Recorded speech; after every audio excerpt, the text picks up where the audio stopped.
Yan. Good morning po. Pakain muna tayo ng ating alaga for today's video. Dahil tapos na po kaming kumain, hihimiyan po muna natin ng pagkain ng tinik ang ating alaga. Kasi ang mga aso, malaki ang pakinabang niyan. Lalo sa mga magugubat, kagaya dito sa amin. Bantayan sa paligid namin para sa mga magnanakaw. Ayan. Ayan silang dalawa. Ayan. Ayan ang ating pakakainin. Ayan. Ayun si Digong at ito naman si Pari. Wait lang, kakain na kayo.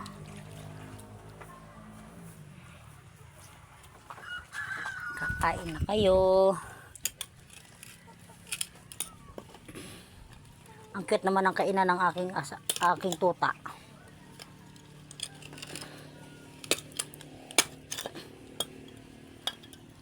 Ayan. Dito yung maliit. Yan ang pakainan, oh.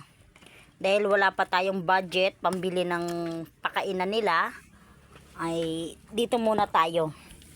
O ito'y panghabang buhay nila ito, ah. Matigas pa to sa mukha ko. Oo, ayan, oh. Ayan, dito yung malaki. Dito si Digong. At dito naman yung maliit. Kailangan magkahiwalay sila dahil mag-aaway yan. Oh, wait lang. Wait lang. Wait lang. Wait lang. Wait lang. Wait lang. Wait lang. Wait lang. Oh, wait lang. Ang Digong, ikaw dito. Halika. Ayan. Ayan. Kain, kain. Kain, kain. Ito si Liit, kakain. Ayan ang bibi. Mahigit wala kaming sumpong.